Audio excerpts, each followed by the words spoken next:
बच्चों, आज हम सभी आनंद यादव द्वारा लिखा गया एक आत्मकथात्मक उपन्यास जूझ का अध्ययन करने जा रहे हैं। यह हमारी वितान की पुस्तक का दूसरा अध्याय है। बच्चों, जूझ एक मराठी कहानी है। यह मराठी के सुविख्यात कथाकार डॉक्टर आनंद यादव का बहुचर्चित एवं उल्लेखनीय आत्मकथात्मक उपन्यास है। आत्मकथात्मक शब्द का तात्पर्य बच्चों आप समझ गए होंगे। लेखक ने स्वयं के जीवन की कथा को उपन्यास, एक लघु उपन्यास के रूप में लिखा है। यह और उस उपन्यास का शीर्षक है जूझ, जिसमें उसने अपने व्यक्तिगत जीवन के संघर्षों की कथा को लिखा है। इस पाठ में उपन्यास के कुछ अंश मात्र ही रखे गए हैं। यह उपन्यास साहित्य अकादमी पुरस्कार से 1990 में सम्मानित किया जा चुका है। बच्चों, साहित्य अकादमी पुरस्कार साहित्य जगत का एक बहुत ही महत्वपूर्ण पुरस्कार होता है। जूझ एक किशोर के द्वारा ग्रामीण जीवन के कष्टपूर्ण और यथार्थमय आंचलिक परिवेश का एक सहज, सरल एवं जीवंत चित्रण है। जूझ उपन्यास में कथानायक स्वयं लेखक है, यानी कथा का जो प्रमुख पात्र है वह लेखक स्वयं है और उसका नाम है आनंद। वे आनंद नामक नायक के संघर्षपूर्ण जीवन की गाथा का वर्णन करते हैं। बच्चों, जूझ शब्द का अर्थ है संघर्ष, और कथानायक का जो चरित्र जूझ उपन्यास में प्रस्तुत किया गया है उसमें उनकी शिक्षा की ग्रहण करने की प्रबल इच्छा शक्ति और इच्छा पूर्ति के लिए संघर्ष का वर्णन है। संपूर्ण उपन्यास लेखक के व्यक्तिगत जीवन के संघर्ष का वर्णन है। आइए हम सभी पढ़ते हैं आनंद यादव द्वारा लिखा गया उपन्यास जूझ।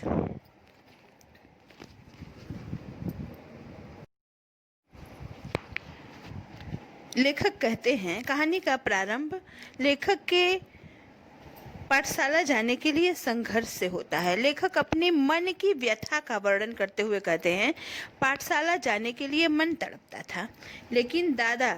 बच्चों, जैसा कि मैंने आपको इंट्रोडक्शन में ही बताया कि यह एक मराठी उपन्यास है, तो इसमें पिता के लिए दादा शब्द का संबोधन प्रयुक्त किया गया है।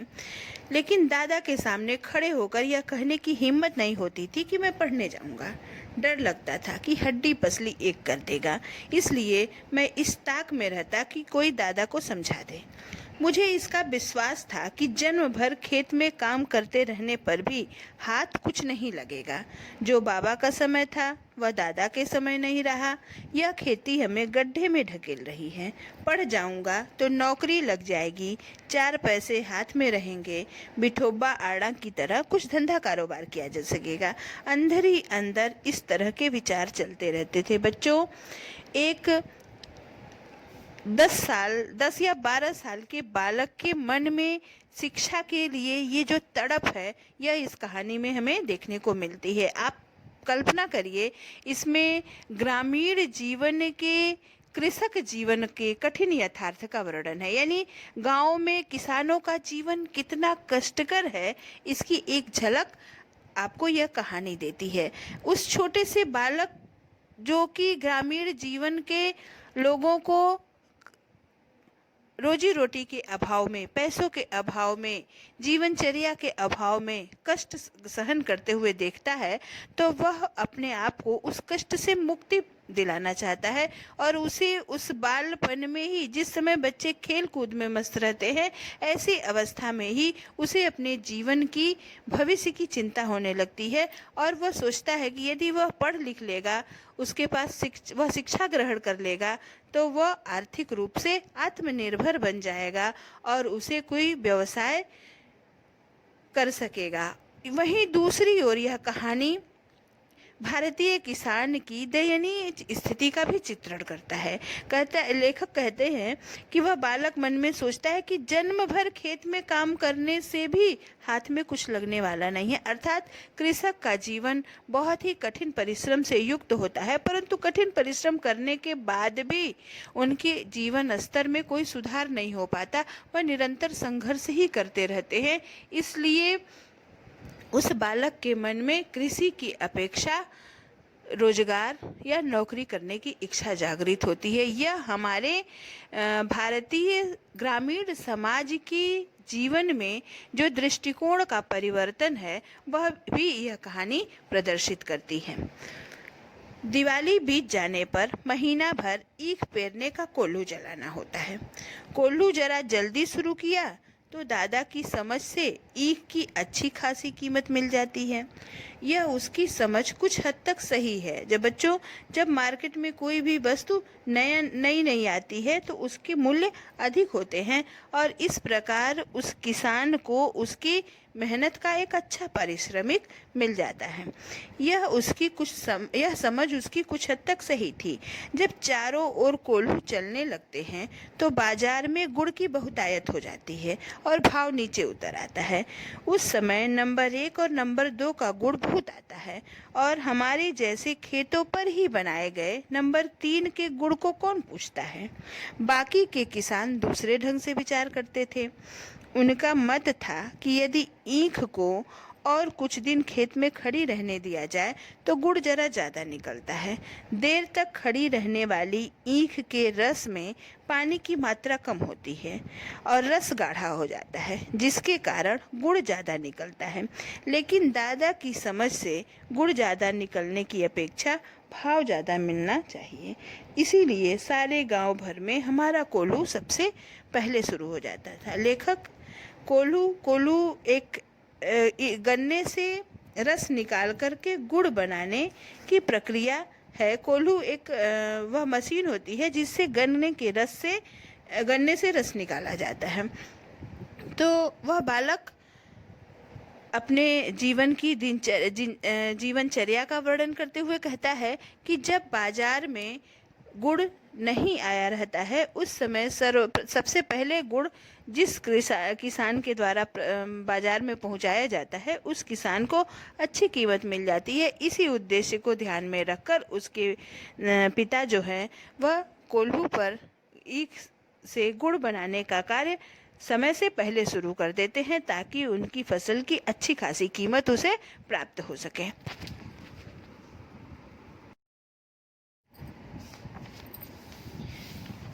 इसी कारण इस वर्ष भी शुरू हुआ और हम उससे जल्दी निपट गए, आगे के काम में लग गए। सभी जन धूप में लेटे हुए थे। माँ धूप में कंडे थाप रही थी। मैं बाल्टी में पानी भर भर कर उसे दे रहा था। कुछ न कुछ बातचीत भी कर रहे थे, हम दोनों ही थे। इसलिए यह सोचकर कि बात माँ से करनी चाहिए और मैंने अपने पढ़ने की बात छेड़ दी। अब लेखक अपनी पढ़ाई के लिए अपनी माँ से चर्चा करता है। माँ ने कहा, अब तू ही बता मैं क्या करूं? पढ़ने लिखने की बात की तो वह बरहेला सुअर यानी जंगली सुअर की तरह गुर्राता है। तुझे मालूम है, माँ के मन में जंगली सुअर बहुत गहराई में बैठा हुआ था।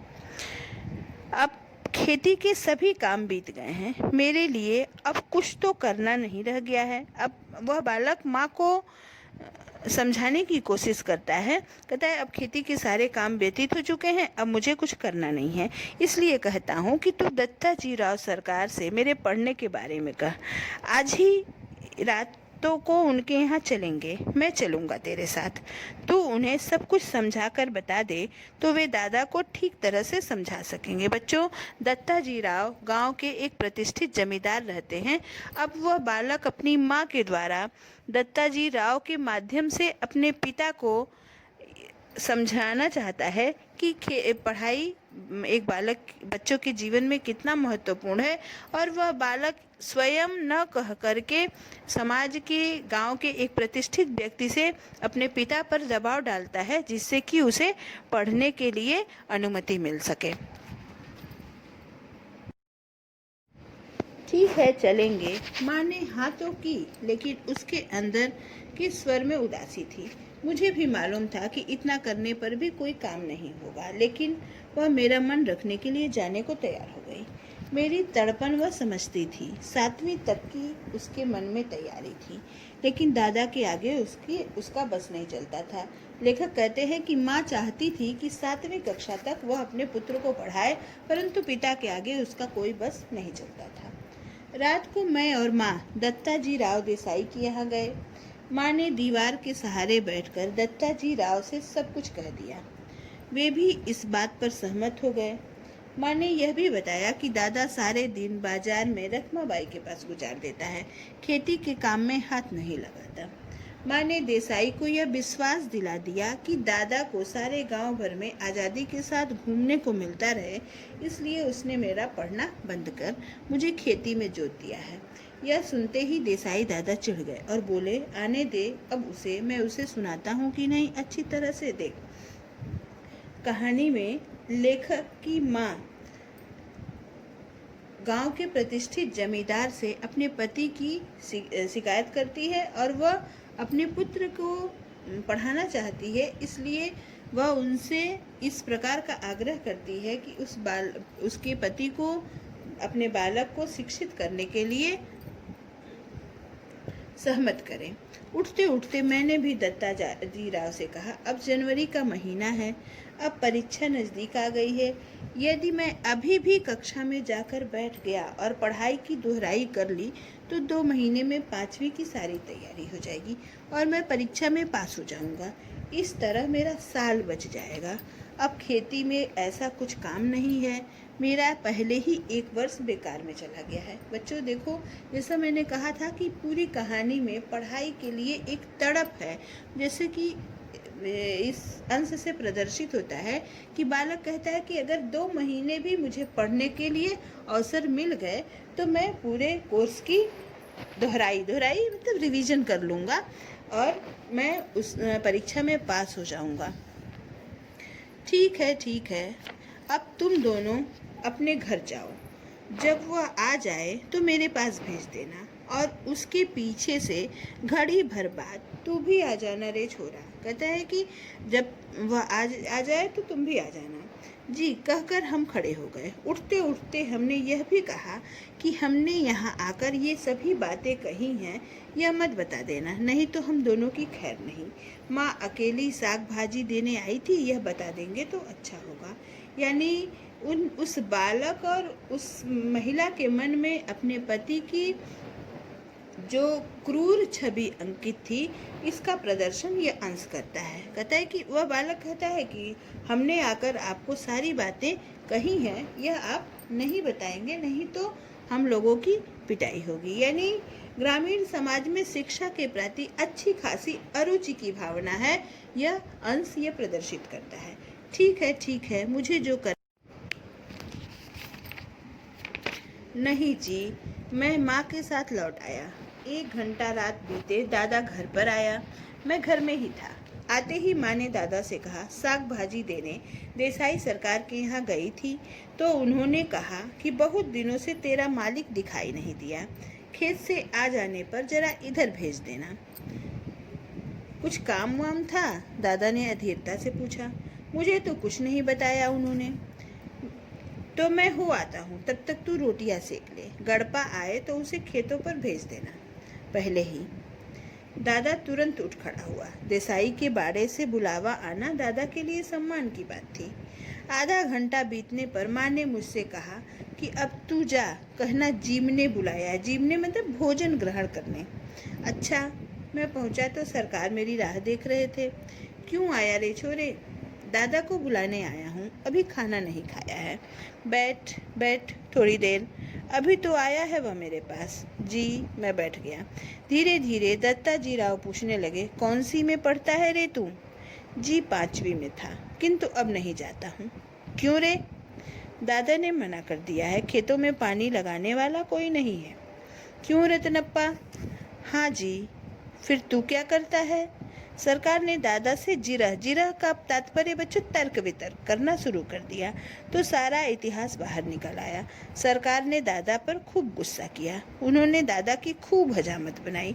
बच्चों, यह अंश वार्तालाप शैली में है और बहुत ही संक्षिप्त शब्दों में लेखक ने सटीक वाक्यों का प्रयोग किया है कहानी को आगे की दिशा देने के लिए।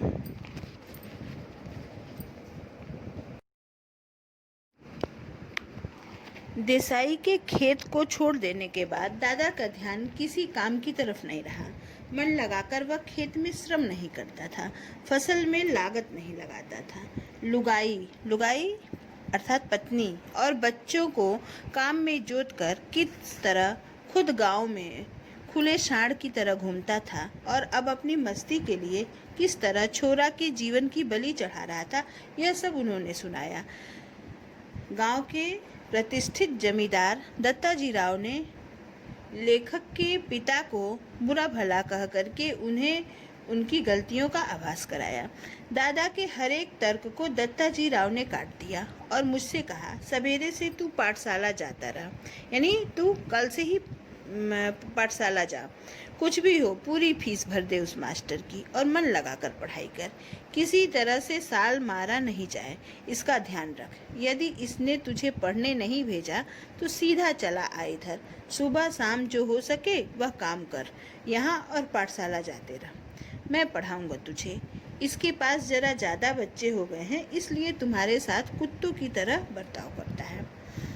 ग्रामीण जीवन में एक कृषक परिवार में बच्चों के साथ किस प्रकार का व्यवहार किया जाता है वह इस कहानी में हमें देखने को मिलता है। मैंने मना कब किया है जी, इसको जरा गलत सलत आदत पड़ गई थी, इसलिए पाठशाला से निकालकर जरा नज़रों के सामने रख लिया।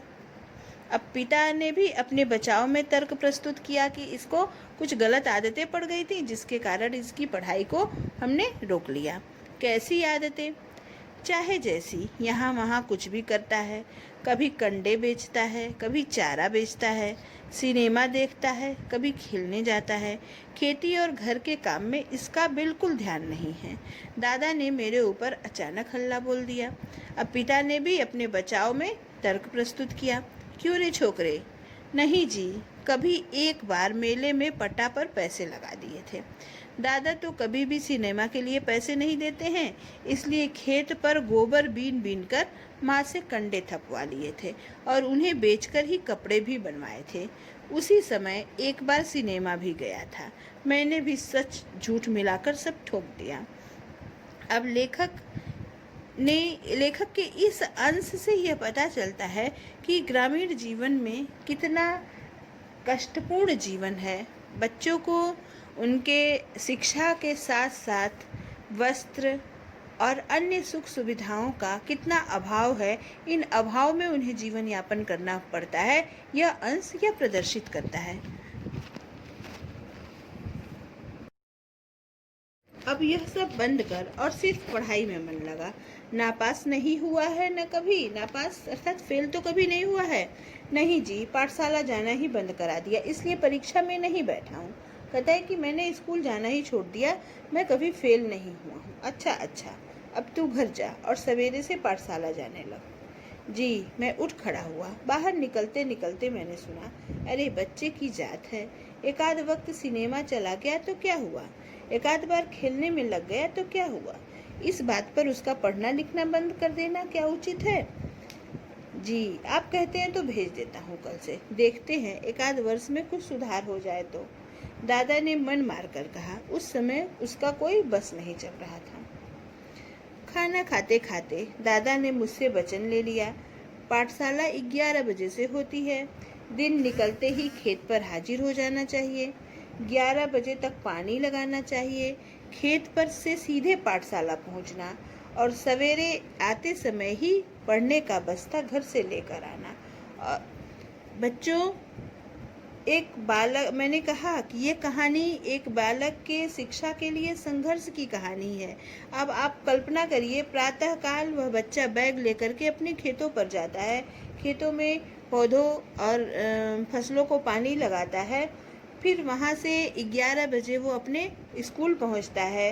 दिन भर स्कूल में पढ़ाई करता है और फिर स्कूल से लौटते समय घर पर आकर के बस्ता रखता है और फिर खेतों में जाकर के जानवर चराना है और पानी लगाना है, और इस शर्त पर उसे पढ़ाई की अनुमति प्राप्त होती है। घर में बस्ता रख सीधे खेत पर आकर घंटा भर ढोर चराना, और कभी खेतों में ज़्यादा काम हुआ तो पाठशाला में गैर हाजिरी लगाना। समझे? मंजूर है का? हाँ, खेत में काम होगा तो गैर हाजिरी रहना ही चाहिए। मैं तो ऐसे बोल रहा था मानो मुझे सारी बातें मंजूर हों। मन आनंद से उमड़ रहा था। हाँ, इतना मंजूर हो तो पाठशाला जाना, नहीं तो यह पढ़ना लिखना किस काम का। मैं सवेरे शाम खेतों पर आता रहूँगा ना। हाँ, यदि नहीं आया तो एक दिन देख, गांव में जहाँ मिलेगा वहीं कुचलता हूँ कि नहीं तुझे। तेरे ऊपर पढ़ने का भूत सवार हुआ है, मुझे मालूम है। बलिस्टर नहीं होने वाला है तू। दादा बार बार कुरकुर कर रहा था और मैं चुपचाप गर्दन नीची करके खाने लगा। यानी उस बालक के पिता के मन में शिक्षा के प्रति जो अरुचि है वो उसे इस कहानी में उसके इन शब्दों से प्रदर्शित होता है। कहानी का वह पात्र बोलता है कि बलिस्टर नहीं होने वाला। बलिस्टर अर्थात बैरिस्टर, वकील। बच्चों, प्राचीन काल क्या, आज़ादी के आसपास या आज़ादी के कुछ वर्षों तक वकालत का व्यवसाय समाज का सबसे प्रतिष्ठित व्यवसाय माना जाता था। इसलिए लेखक के पिता ने व्यंग्यात्मक तरीके से कहा है कि बैरिस्टर नहीं होने वाला है तुम, अर्थात थोड़ी बहुत शिक्षा प्राप्त करके तुम क्या कर लोगे, अंततः खेतों में ही काम करना है, इसलिए खेती का काम प्रमुख है। रोते धोते पाठशाला फिर से शुरू हो गई। गर्मी, सर्दी, हवा, पानी, वर्षा, भूख, प्यास आदि का कुछ भी ख्याल न करते हुए खेती की काम की चक्की में 11 से 5 बजे तक पिसते रहने से छुटकारा मिल गया। उस चक्की की अपेक्षा मास्टर की छड़ी अच्छी लगती थी। मैं उसे मज़े से सहन कर लेता था। वह बालक खेतों के में दिन रात काम करके इतना त्रस्त हो चुका था कि उसे स्कूल का वातावरण बहुत ही आनंददायी लगता था। वह कहता है कि उसे दिन रात खेतों की चक्की में पिसने से अच्छा मास्टर की छड़ी लगती थी। कहता है कि वह मज़े से सहन कर लेता था। दोपहर भर की कड़क धूप का समय पाठशाला की छाया में व्यतीत हो रहा था। गर्मी के 2 महीने आनंद में बीत गए कि गर्मी का मौसम जो है वो आनंदपूर्वक व्यतीत हो गया। फिर से 5वीं में जाकर बैठने लगा। फिर से नाम लिखवाने की ज़रूरत नहीं पड़ी। 5वीं नापास की टिप्पणी नाम के आगे लिखी हुई थी। वह 5वीं के ही हाजिरी रजिस्टर में लिखा रह गया था। पहले दिन कक्षा में गया तो गली के 2 लड़कों को छोड़कर कोई भी पहचान का नहीं था। मेरे साथ के सभी लड़के आगे चले गए थे। मेरी अपेक्षा कम उम्र के और जिन्हें मैं कम अकल की समझता था उन्हीं के साथ बैठना पड़ेगा। यह बात कक्षा में पहुंचने पर समझ में आई। मन खट्टा हो गया। बाहर अपरिचित जैसा एक बेंच। लेखक कहता है कि जब वह पाठशाला जाने का मन में विचार आया तो उसे पाठशाला का वातावरण बहुत ही आनंददायी लगा, परंतु जब वो अपनी कक्षा में जाता है और वहाँ उसे उसकी कम उम्र के बच्चों के साथ बैठना पड़ता है तो उसे पाठशाला अच्छी नहीं लगने लगती है। वहाँ का वातावरण उसे आकर्षक नहीं लगता है। उसके मन में खटास आ